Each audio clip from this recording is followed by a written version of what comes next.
I'm sure that's all you want to hear about. But first of all, I'm going to tell you a little bit about me.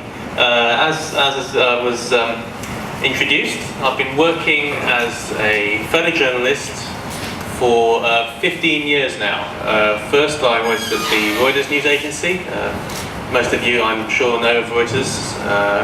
And there I used to photograph all sorts of things, lots of soccer, football, politics, and also some big news events and you know, a little bit of violence. And then I moved to The Guardian, where I did pretty much the same thing, right until about 4 years ago, when I started to shoot the video as well. So I'm going to start this morning session telling you about still photography, and then halfway through we're going to change over and we're going to talk about how we use these cameras to do great video also. Now, if we go back a few years, I used to use this camera. As it was introduced, I was one of the very first people to use professional digital SLR for stills. And back in 1996, way back in 1996, this camera, it cost about 26,000 Sing dollar for this camera, right? This was the DCS3, the Canon Kodak DCS3 camera. It was the very first professional EOS camera, and it was about this big below here, and it was a very, very large brick. So we've come a very long way to today with this fantastic thing, and I'll tell you all about it in a little bit. Just the last couple of things. I'm now The Guardian, and I am now based in Beijing. I moved to Beijing in 2008 to cover the Olympic year, and I liked it so much in Asia that I decided to stay there. And now I travel the whole of Asia doing assignments for The Guardian newspaper and their website. I'm actually, if anybody's interested, some of you already know, I actually am of Singaporean ancestry. My mother and father are Singaporean, but unfortunately I was born in the UK, which is a damn shame because I missed NS completely. So, there you go. So this is the sort of picture that I used to take with the DCS3, the big brick camera. Some of you may know this woman. She's a little bit famous, perhaps. You know, who doesn't know who this is? Anybody? Okay, so Mrs. Thatcher, way back when she was a little bit quite powerful. And you probably can't see too well, but if you come up close, you can see that this image is a little bit, you know, the pixels are very big. It's not too sharp. So back then we had to live with a compromise. We had to accept that the digital camera that we had was, you know, 1.3 million pixels. Huh? That big camera, 1.3 million pixels. How many pixels does your iPhone have?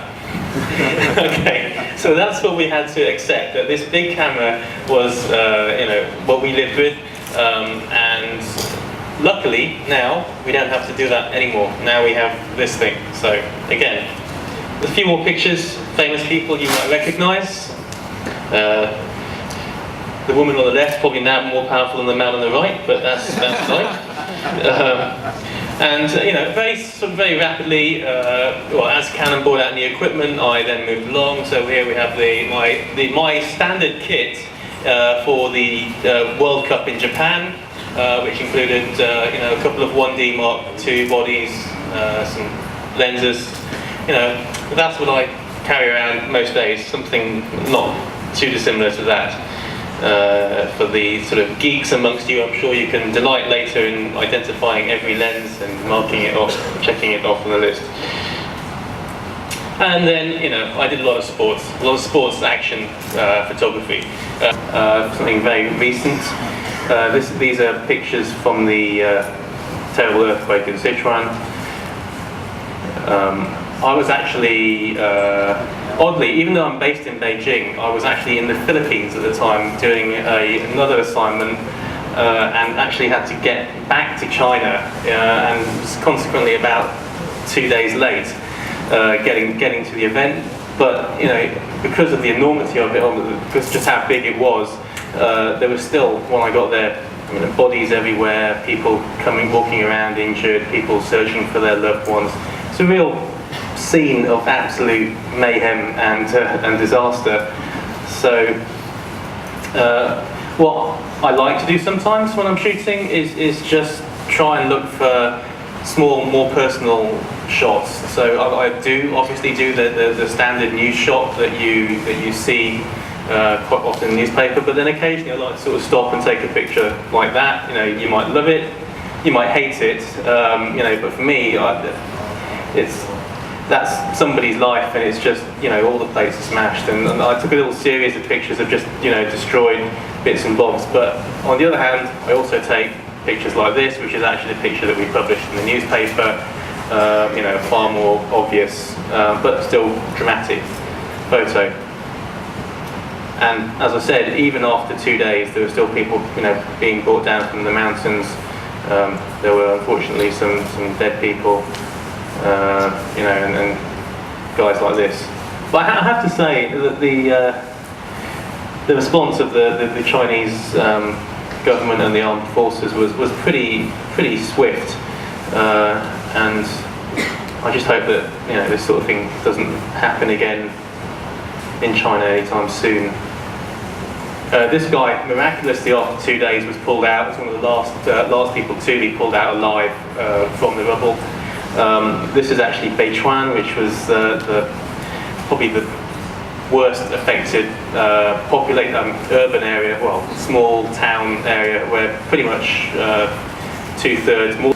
But I think this is probably 1 to 2 f-stops better in quality at any given high ISO above 1600 ASA than the 5D Mark II is. If you don't believe me, obviously I'll show you some pictures here. There's also a wall of prints at the back. You can go and take a magnifying glass and have a look and just see how amazing this camera is in that low light, no light environment. This is a picture of me out surreptitiously shooting in Singapore without trying not to be noticed with this camera. I don't know, hopefully none of you spotted me out there with it. I wasn't supposed to be seen shooting with it, so there you go. Other things that are amazing, it has 45 AF points, like its predecessor, the 1D Mark III. But what they've done with this, which is very important to those people shooting action, fast-moving subjects, is they've put what they call 39 cross sensors into the camera.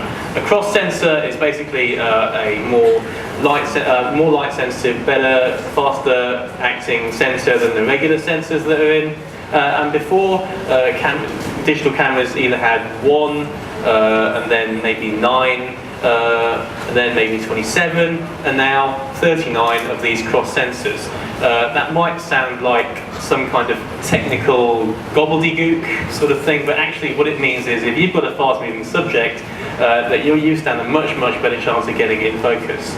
And again, hopefully, after I've finished telling you how marvellous this camera is, some of you will get a chance to go outside, have a go, we'll try and shoot it from here and see for yourself just how accurate that focusing system can be. I went to the Turf Club on Friday night and gave the camera a little run out. And this is just, you know, hand holding a 300mm Canon lens on this camera and just pretty much waving it around like that, just following the horses. And the AF system is pretty adept, it's pretty good at just tracking along like that. But again, don't take my word for it. You know, if you're thinking about getting one of these cameras, you want to see just how fast it is, you know, go bother these guys afterwards and, you know, make them show you just how cool that AF system is.